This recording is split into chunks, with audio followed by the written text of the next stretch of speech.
प्रेमी सज्जनों, आज हम सब लोग बहुत भाग्यशाली हैं कि श्री महाराज जी की पावन जयंती के उपलक्ष्य में एकत्र हुए हैं। जयंती तो 8-9 नवंबर को थी, लेकिन पिछला कार्यक्रम और इस कार्यक्रम के बीच में ज़्यादा दिन नहीं रहते थे, इसलिए हमने थोड़ा लेट किया। फिर भी कोविड के महामारी के समय को देखते हुए सब भक्तों को आज्ञा नहीं हुई। कुछ क्षेत्रों से भक्त लोग नहीं पहुंच सके। काफ़ी बसों को हम लोगों ने रोक दिया, क्योंकि सरकार के नियम उनको भी मान करके चलना पड़ता है। लेकिन आप लोग अपनी सुरक्षा रखिए और अपना ध्यान रखिए। जब ये शरीर रहेगा तभी आप सत्संग की और भजन की प्राप्ति कर सकते हैं।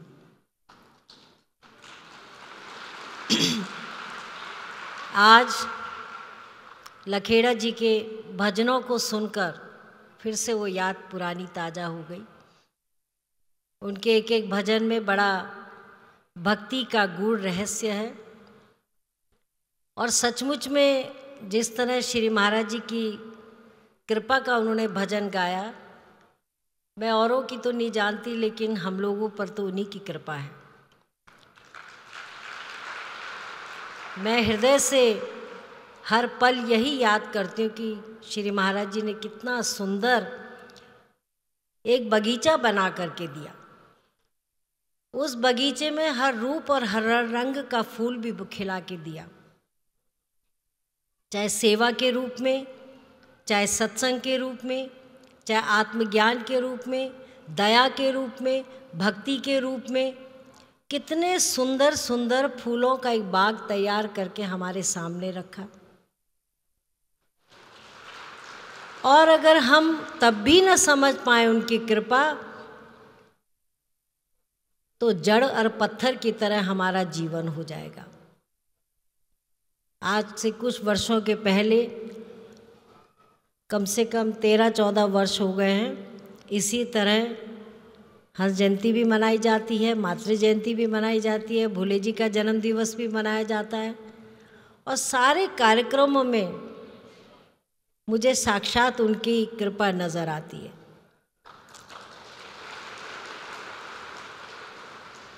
क्योंकि जब बच्चा चलता है तो उस बच्चे के चलने में उसके पग भी छोटे छोटे होते हैं, और पग छोटे छोटे होते वो एक एक कदम करके अपनी दूरी को तय करता है। तो कभी कोई माता उंगली पकड़ती है, कभी बड़ा भाई पकड़ता है, कभी बंधु पकड़ता है, कभी पिता पकड़ता है, कोई ना कोई परिवार का सदस्य उसको संभाल के चलता है कि ये कहीं गिर ना जाए। तो हंस की कृपा तो इतनी है कि हमें पल पल उन्होंने पकड़ा हुआ है, हर समय। आज उनकी ही कृपा से आज हमारी सत्संग की अविरल धारा, सेवा की अविरल धारा और हंस फाउंडेशन के रूप में उनकी जो दया दृष्टि की धारा है, वो भी दिनों दिन रात बढ़ती जा रही है। और खुशी होती है कि जब महान पुरुष की कृपा हो जाती है तो मनुष्य में, चाहे वो छोटा हो बड़ा हो, कैसे भी हृदय का होगा, उसकी ताकत बढ़ जाती है कि मेरे साथ मेरा इष्ट खड़ा है। और हम अनुभव भी करते हैं, क्योंकि संत कहते हैं संतों का जीवन कोई आसान नहीं है। लेकिन संतों के लिए कहा कि संत बड़े परमार्थी। अगर संत परमार्थी न होते तो इस जग का क्या हो जाता, कैसे कल्याण होता। अगर सब अपने निज स्वार्थ की ही बात करते तो कैसे इस जग का कल्याण होता। कहीं न कहीं कांटों के बीच में एक फूल खिलता है और वो फूल अपनी सुंदरता और खुशबू से सारे माहौल को सुगंधित कर देता है। ऐसे ही हम सबके जीवन में, अभी लखेड़ा जी ने भजन गाया, एक से एक भजनों के अंदर वो ज्ञान की महिमा छुपी थी, भगवान के नाम की महिमा छुपी थी। ये तो संतों ने कहा, नाम अंजन सतगुरु दिया, अज्ञान अंधेर विनाश, हरि कृपाते संत भेटिया, नानक मन प्रकाश। आज हम संतों की इतिहासों को पढ़ते हैं, धर्म ग्रंथों को पढ़ते हैं और पढ़ पढ़ के अपने जीवन को एक रास्ते में लगाने की सोचते हैं। जब कोई शरीर में दुख पड़ता है तो हे भगवान, अल्लाह ताला, बाबा, जिसको जो मानता है उसको याद करता है। लेकिन एक समय ऐसा आता है कि जब आत्मा से मनुष्य रोगी हो जाता है। शरीर से तो रोगी होकर हम डॉक्टर के पास चले जाते हैं, पर जब मन का रोगी बन जाता है वो कहाँ जाता है? अगर आप डॉक्टर के पास जाएंगे तो कहेंगे इनको साइकोलॉजी वाले को दिखाओ, साइकाइट्री को दिखाओ, वो आपकी बातें सुनेगा, उसके अनुसार निदान करेगा। लेकिन जब हृदय में और मन में अशांति हो जाती है तो कोई संसार का डॉक्टर उस रोग को हटा नहीं सकता है। उस आत्मा की प्यास और तड़प को एक सिर्फ आत्मा का ज्ञान ही उसको शांत कर सकता। ज्ञान अंजन सतगुरु दिया, अज्ञान अंधेर विनाश, हरि कृपाते संत भेटिया, नानक मन प्रकाश। इसीलिए तो कहा है ज्ञान रूपी अंजन मतलब दवाई, जैसे हम मल्लम कहते हैं, मंजन कहते हैं, अंजन मतलब दवाई। ज्ञान रूपी दवाई सतगुरु ने दी है, जिससे कि हमारे जीवन का अंधकार का विनाश हो गया और सतगुरु ने पे हृदय से लगा दिया। बहुत से भक्त लोग अपने 6-6 महीने में जब मिलते हैं अपने जीवन की सुनाते हैं। कहीं दुख होता है, कहीं सुख होता है, कहीं चढ़ना पड़ता है, कहीं उतरना पड़ता है। संकट ही संकट है इस मानुष शरीर में। लेकिन बहुत से ऐसे भी हैं जो अपने जीवन की व्यथा को भगवान के चरणों में समर्पित कर देते हैं, तो व्यथा का दुख जो है वो कम हो जाता है। जिस तरह भी कहते तेरा तुझको अर्पण क्या लागे मेरा, अगर यही भावना रहे, हे भगवान दुख भी तेरा है और सुख भी तेरा है, तू ही देने वाला है, तो आदमी की, मनुष्य की, भक्त की वृत्ति बदल जाती है। हम उन चीजों में फिर लिप्त नहीं होते हैं। बड़े बड़े हमारे ऋषि मुनियों ने तपस्या करी, तपस्या करने के बाद में आज तो हम सोच भी नहीं सकते कि 1000 वर्ष कोई हम यज्ञ करेंगे, 500 वर्ष तपस्या करेंगे, क्योंकि आयु का ही हमें विश्वास नहीं कि कितनी किसको मिली है। आया है सो जाएगा, राजा रंक फकीर, एक सिंहासन चढ़ चला एक बांधा जाए जजी। जाना तो सब नहीं है। एक छोटा सा पैकेट खरीदते हैं, अब नियम बन गया है कि उसकी बनने की तिथि, मैन्युफैक्चरिंग डेट होगी और एक्सपायरी डेट भी साथ होगी। कोई दवाई है, कोई खाना है, सब में एक्सपायरी डेट साथ होती है कि उसकी समाप्त होने की तिथि भी साथ होगी। पर एक मानुष चोला ही ऐसा है, मैन्युफैक्चरिंग डेट तो होगी शायद, डॉक्टर बता देगा 9 महीने में गर्भ में जन्म लेने वाला है, लेकिन उसकी अंतिम डेट कहीं लिखी नहीं होगी। अगर भगवान ये खजाना भी, गुप्त खजाना भी खोल देता तो शायद कोई भगवान को याद नहीं करता किसी भी रूप में कि मैं आया हूँ 100 साल जीऊँगा, मस्ती से जीऊँगा। लेकिन एक चीज भगवान ने वो भय डाल दिया कि तेरे जाने का दिन निश्चित नहीं है, आना है तो जाना है। अब आए किस लिए हैं? गठड़ी बांध के तो ले जा नहीं सकते, जीवन को यहीं झेलना है। जिस तरह रेलगाड़ी चलती है, एक स्टेशन पे बैठते हैं, कुछ स्टेशन के बाद उतर जाते हैं, क्योंकि आपको नाम का पता है, आपको स्थान का पता है, आपने टिकट खरीदी है कि मुझे दिल्ली से बम्बई जाना है या दिल्ली से कलकत्ता जाना है, टिकट में आपके लिखा है। पर ये मानव जीवन की जो, इसका कोई टिकट खरीदा हुआ नहीं है। इसीलिए तो कहते हैं कि ज्ञान अंजन सतगुरु दिया, अज्ञान अंधेर विनाश, हरि कृपा ते संत भेटिया। इसीलिए संतों ने कहा कि भगवान की कृपा, हरि की कृपा से संत मिलते हैं, और वो संत हमारे जीवन को इसी जीवन में, इसी मनुष्य योनि में एक ऐसे लक्ष्य को बता देते हैं कि उस लक्ष्य में चलते चलते चलते चलते हम उस परम पद तक प्राप्त कर लेते हैं। भगवान कृष्ण भी अर्जुन को यही कहते हैं कि अर्जुन, 10 इंद्रियों से तू युद्ध कर, तू हाथ पैर से सुमिरन नहीं कर सकता है, तू युद्ध कर सकता है, बाण चला सकता है, तीर चला सकता है, धनुष पकड़ सकता है, पर तू मेरा नाम का सुमिरन सिर्फ मन से कर सकता है। और मन तो तुझे समर्पित करना ही पड़ेगा। संत कहते हैं, मैं तो उन भक्तों का दास जिसने मन को काबू कर लिया। भगवान भी कहता है, मैं उस भक्त का दास हूं जिसने अपने मन को काबू कर लिया। और जब मन को ही नहीं काबू करेगा तो कभी मन कहेगा यहाँ चल, कभी मन कहेगा वहाँ चल, कभी मन कहेगा ये कर, कभी मन करेगा वो कर। आप भगवान के नाम में उस मन को लगा नहीं सकते, इतना चंचल मन है। लेकिन संत महान पुरुष उस रास्ते को दर्शाते हैं, दिखाते हैं कि मन को नियंत्रण करने का साधन भी तेरे अंदर ही है। अभी इतना भयावह वातावरण हो रखा, अभी फिर कह रहे कि फिर कोविड आने वाला है, फिर बड़े बड़े जो है बीमारियां आने वाली हैं।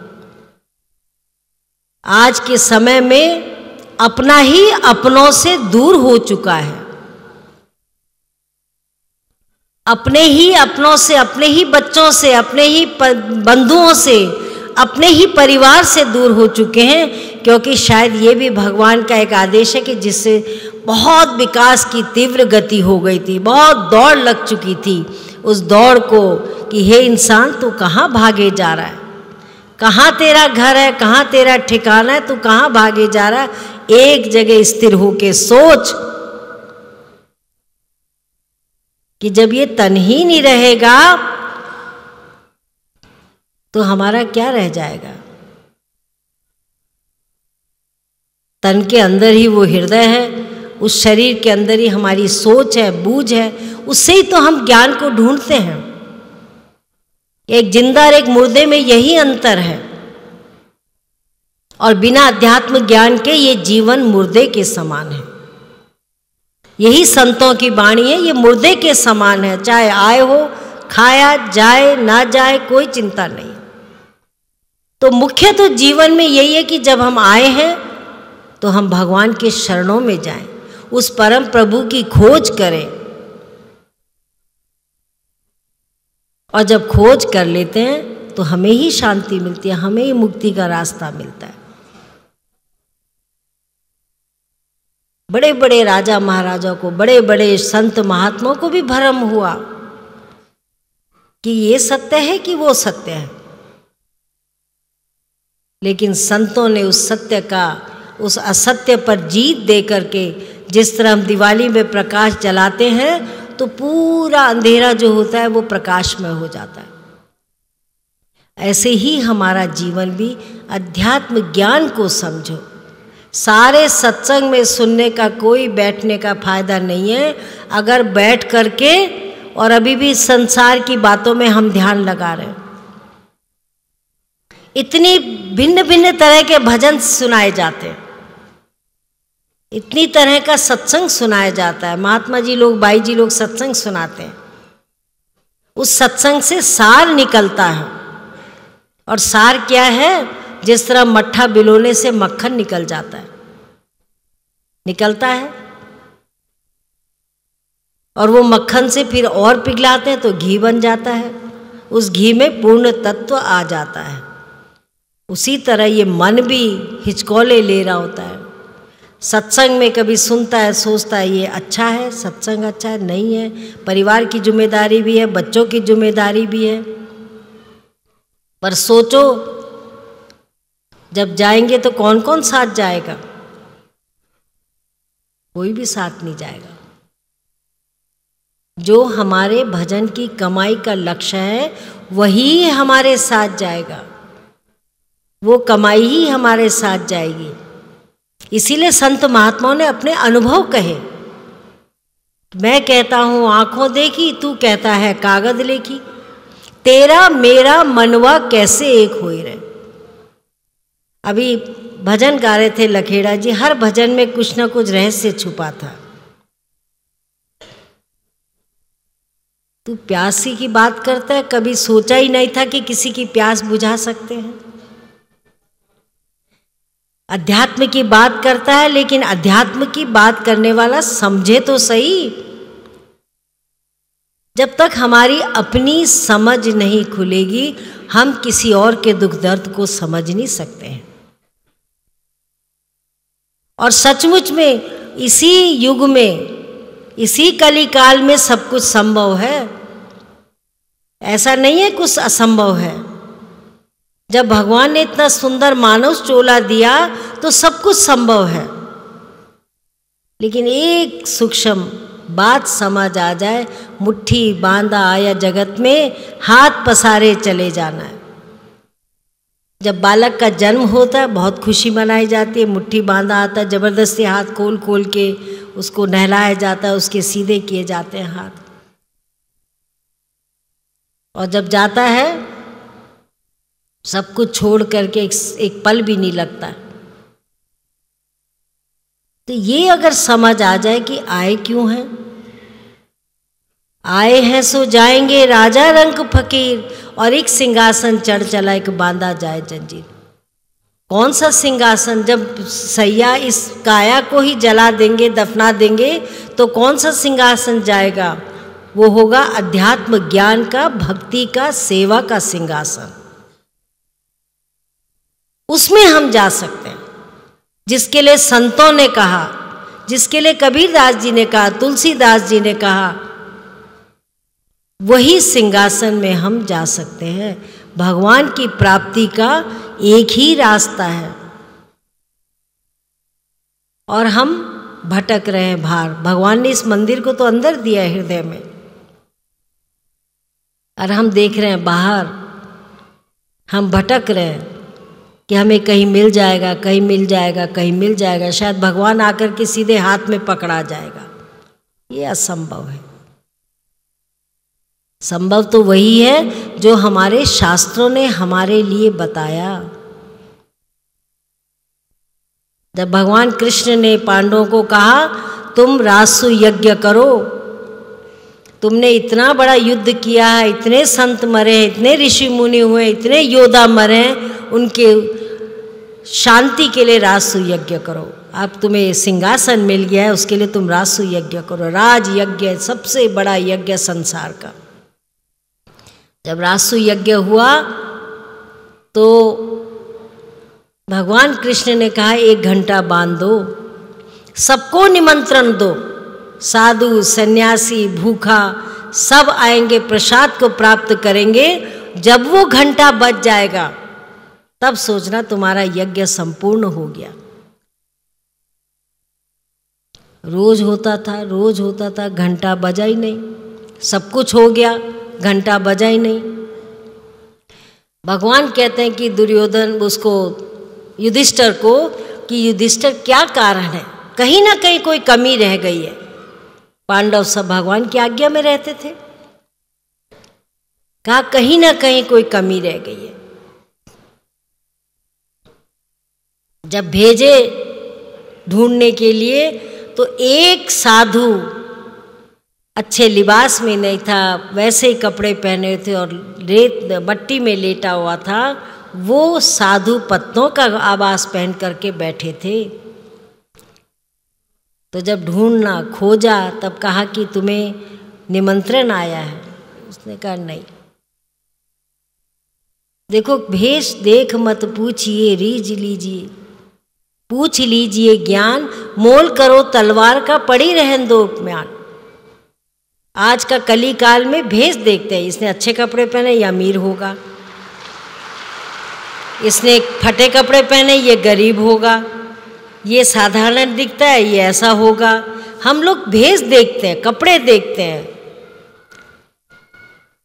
लेकिन संत कहते हैं भेष देख मत रीजिए, पूछ लीजिए ज्ञान, मोल करो तलवार का, पड़ी रहन दो म्यान। सब वापिस आए पांडवों के पास कि महाराज एक है, इसीलिए घंटा नहीं बजा, हमारा यज्ञ सफल नहीं हुआ है।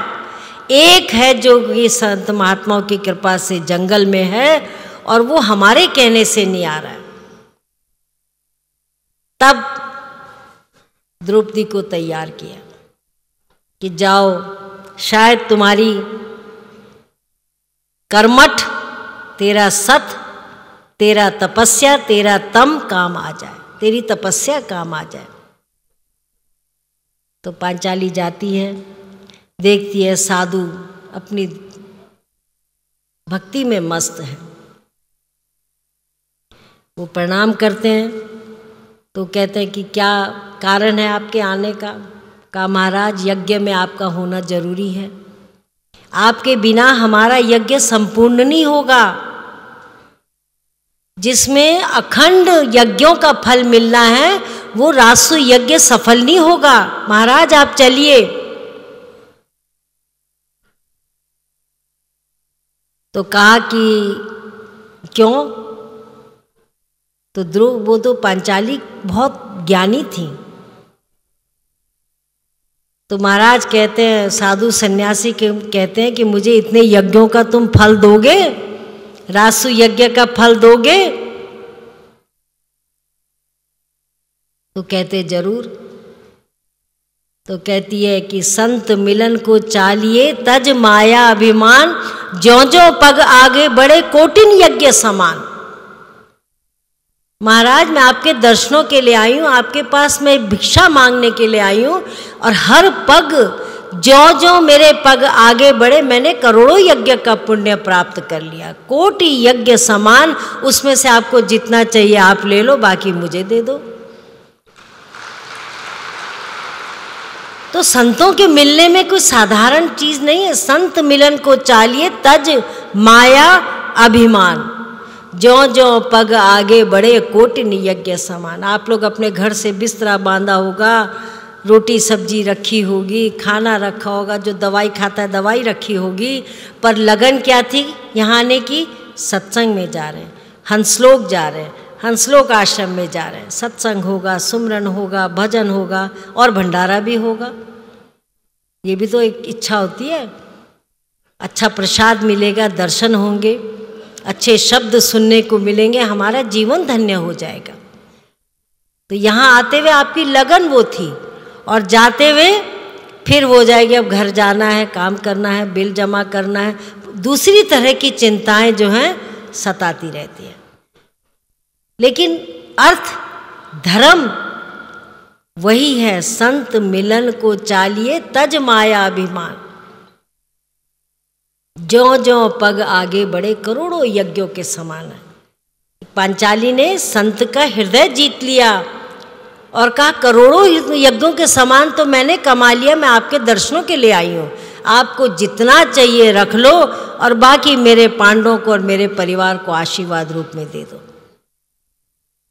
तो संत महान पुरुष जो होते हैं हमेशा जीव के कल्याण की बात करते हैं, और वो समझ जाते हैं कि कहाँ हमारा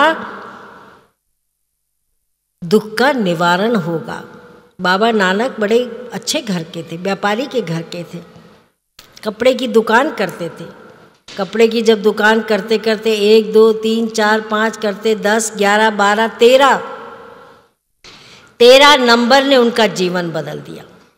13 शब्द ने कि ये जब सब कुछ तेरा ही है तो मेरा क्या है, और खोज में निकल पड़े।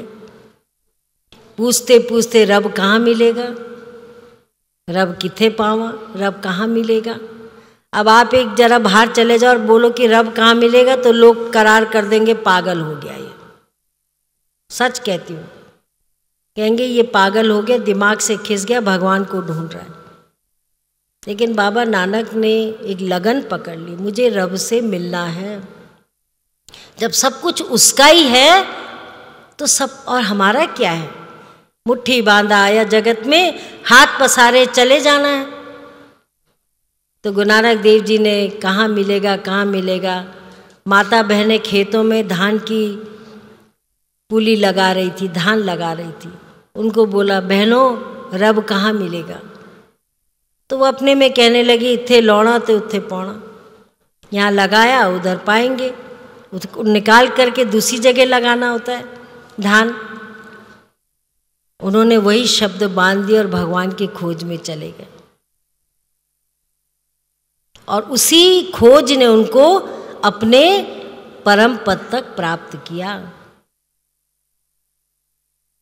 तभी उन्होंने कहा नानक दुखिया सब संसारा, सुखिया वही जो नाम आधारा।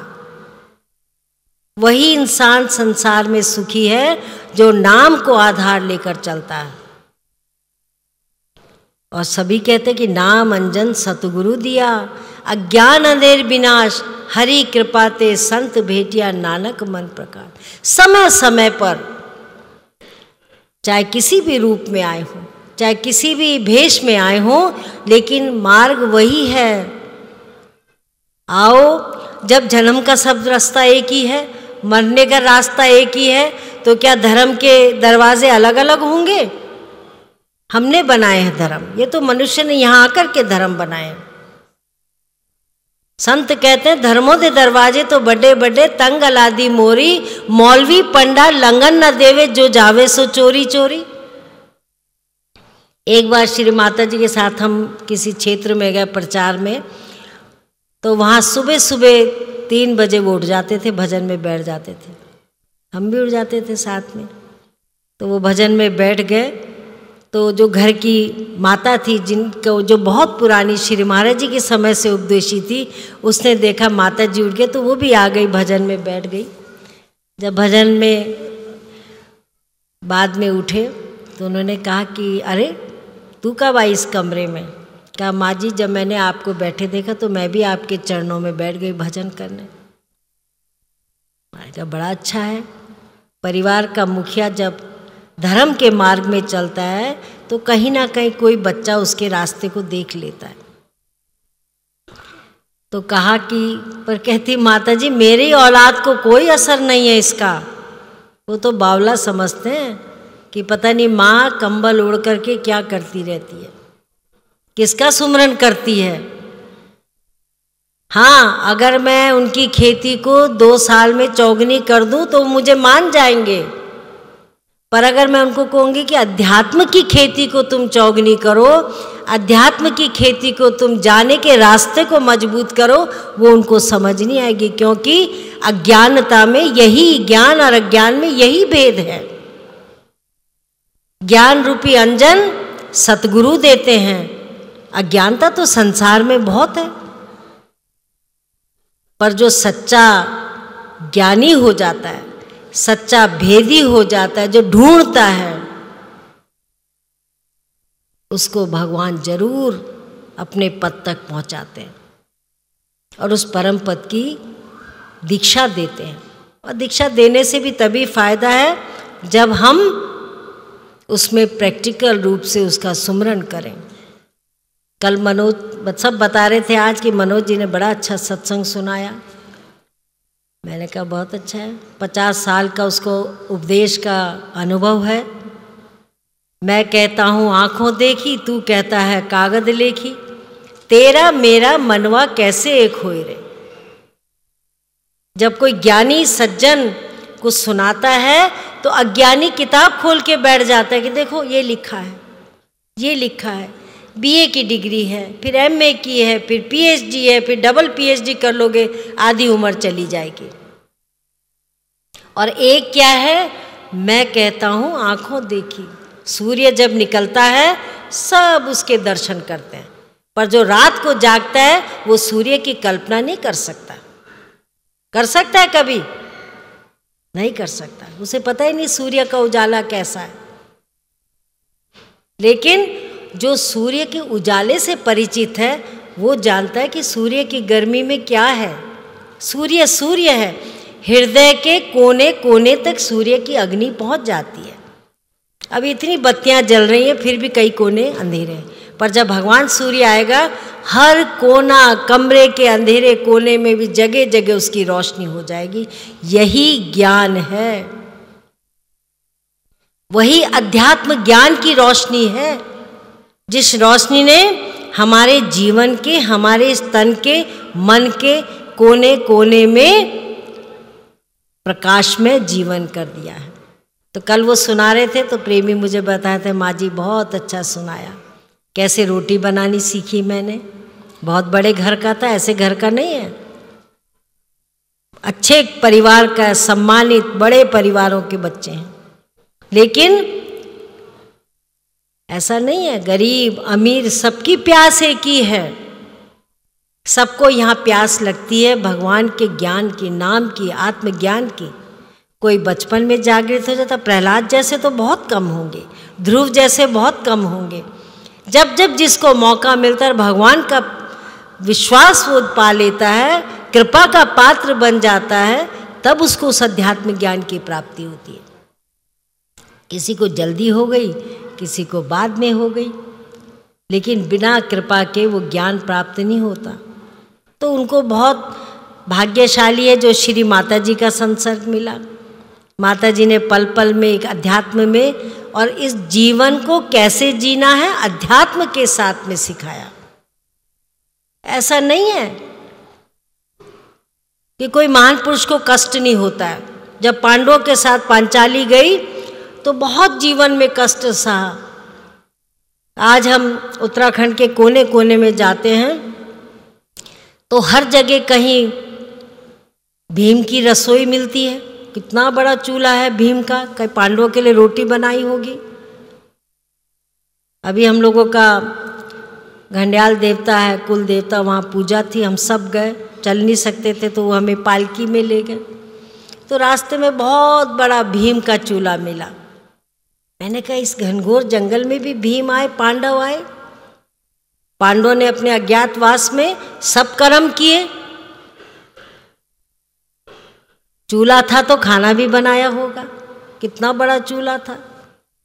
आगे आप लाक्षागृह की तरफ जाएं, बहुत सुंदर सुंदर वहाँ ऐसे स्थान हैं जहाँ की प्रभु की आकृति, प्रभु की कृपा है।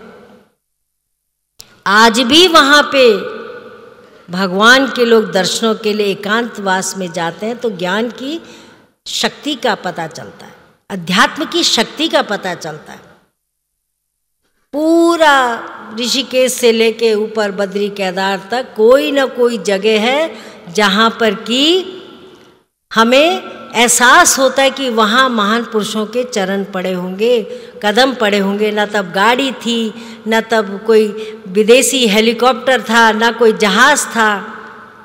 कैसा कठिन मार्ग था, जंगलों का रास्ता था, सड़क नहीं थी, पर महान शक्तियों ने जाकर के उस रास्ते में चल कर के एक ऐसा उदाहरण पेश किया कि आज हम उसका उदाहरण ले रहे हैं। और कितनी कृपा है कि जो आज वो जगह विद्यमान है और हम देख पाते हैं। तो संतों का संग कभी नुकसान नहीं देता है। धीरे धीरे रे मना, धीरे ही सब कुछ होता। आप ये सोचो कि 50 साल का पाप मेरा एक पल में मुक्त हो जाए, नहीं भी पाप किया होगा, अशांति रही होगी जीवन में, भूले भटके कोई ना कोई गलती की होगी, पल में समाप्त नहीं होता। सज़ा भी मिलती है तो जो गलती करते हैं उसके हिसाब से सज़ा मिलती है। कोर्ट भी तब सज़ा देता है कि ये इसका अपराध है, इतनी इसको सज़ा मिलनी है। एक सिर्फ अध्यात्म का ज्ञान है जो सारे मनुष्य को मानव बना देता है, सारी सज़ा मुक्त कर देता है।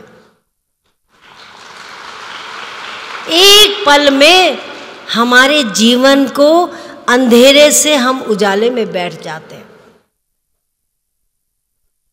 पल भर, पल भी मैं कहती हूँ बहुत ज़्यादा है। जो सुमरन करते हैं, जो अपनी वाणी को सुनते हैं, जो भगवान की संतों की वाणी सुनते हैं। संतों की वाणी बड़ी अटपटी, झटपट लखे न कोई, पर जो झटपट लखे तो चटपट दर्शन हुए। चटपट, कोई उसमें भेद नहीं रहता है। और जब भेद ही समाप्त हो जाए, तेरे और मेरे में वो अंतर ही समाप्त हो जाए, जब तू भी मेरे अंदर ही है, मैं भी मेरे अंदर हूं, तो भेद किस बात का है? भेद तो सिर्फ विचारों का है। हम कहते हैं कि कई बार कोई भक्त आता है, इतनी सुविधा यहाँ पे दी जाती है, इतना सब कुछ दिया जाता है, सब कुछ को आराम से, हर चीज़ की सुविधा है, फिर भी मन को शांत करने का साधन तो हमारे ही पास है। ठंड से बचने के लिए बिस्तरा भी है, शरीर को ठंड से बचाने के लिए बिस्तरा है, भूख मिटाने के लिए भंडारा है। अभी देखा कि ऐसा समय तो थोड़े दूर दूर बैठो, सबके लिए चेयर लगाई है। लेकिन सब सुख साधन है, पर मन को लगाने का साधन तो हमने आप ही देना। जब तक हमने मन को भक्ति के मार्ग में नहीं लगाया, तब तक हम अशांत ही घूमेंगे, अतृप्त ही घूमेंगे। और उसका एक ही साधन है कि भगवान के नाम का सुमरण करो। बीमारी होती है तो डॉक्टर के पास जाते हैं, कितनी तरह के डॉक्टर हैं, उतनी तरह के डॉक्टर के पास जाते हैं, पर जब आत्मा में अशांति होती है तो वही आत्मा परमात्मा को मिलाने वाला ही डॉक्टर चाहिए, जो हमारी आत्मा परमात्मा में मिला दे, हमारा कर्म पूरा हो जाए, तभी हमें उसमें शांति मिलेगी। तो जीवन की गारंटी नहीं है, जीवन तो चले जाना है, पर इस चीज़ की जरूर गारंटी है कि आत्मज्ञान जानने से, मानना नहीं है, जानना है, जानने से हमारा बहुत जीवन का पूरा अर्थ ही बदल जाता है। जब मैं था तब हरि नहीं, अब हरि है मैं नाही, प्रेम गली अति सांकरी तामे दोनों समाई। मैं डॉक्टर हूँ, मैं इंजीनियर हूँ, मैं बड़ा व्यापारी हूँ, मैं ये हूँ, मेरे 5 बेटे हैं, मेरे 6 बेटे हैं, मेरी बेटी है, मेरा सब कुछ, मेरा मेरा मेरा करते हुए अंतिम सांस भी खत्म हो जाएगी। अरे मेरा तो जब ये शरीर ही नहीं है तो किसको मेरा कहें? ये शरीर भी अपना नहीं है, किसको अपना कहें? तो अपना कौन है? वो आत्मा मेरी है, जो मेरे साथ मेरा कल्याण करेगी। इसीलिए ये हृदय और मन की बात सुने और समझें। अभी हमारे छोटी परिवार में एक मृत्यु हुई, उम्र के थे लेकिन जाने वाले नहीं थे, खैर चले गए, भगवान ने जो समय दिया होता है।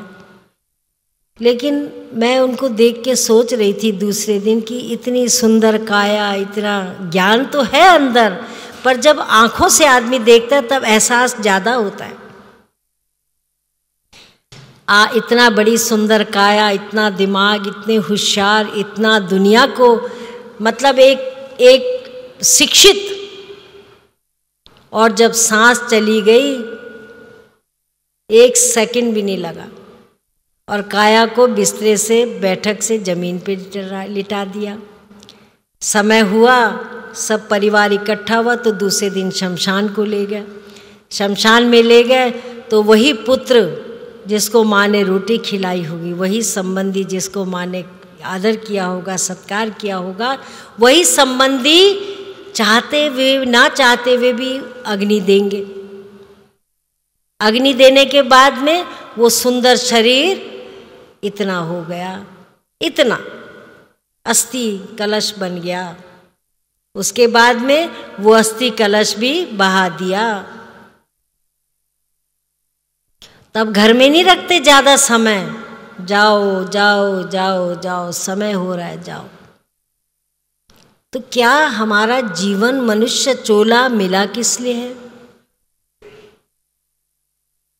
जब उस कलश में ही जाना है, कलश ने भी साथ नहीं जाना है, हमारे कर्मों की कमाई हमारे साथ जाएगी। कर्म प्रधान विश्व रचि राखा, जो जस करे तो तस फल चाखा। कर्म की भूमि है, कर्म को ही भगवान ने कहा कि हे अर्जुन, तू कर्म कर, तू 10वें अंगों से कर्म कर और 11वें मन से तू मेरा सुमरन कर। कितना सुंदर कॉम्बिनेशन है कि शरीर से तो हम कर्म करते हैं और मन से भगवान का सुमरन कर, तभी ये जो बैलेंस है जीवन का ये हमारा चल सकता है। तब चिंता से भी मुक्त होंगे, भोजन भी स्वाद बनेगा, शरीर से कर्म भी करोगे और मन राखो जहां कृपा निधाना। तो जीवन को अपने, ये मत सोचो मैंने जीवन में क्या क्या क्या करना, हमें भी प्लानिंग करनी पड़ती है। ऐसा नहीं बिना प्लानिंग के कोई मनुष्य नहीं रहता। कल क्या करना है, परसों क्या करना, पर ये करना, पर इतनी भी लंबी प्लानिंग मत करो कि प्लानिंग का नक्शा बीच में ही उखड़ जाए। उतनी करो जितना हम कर सकते हैं।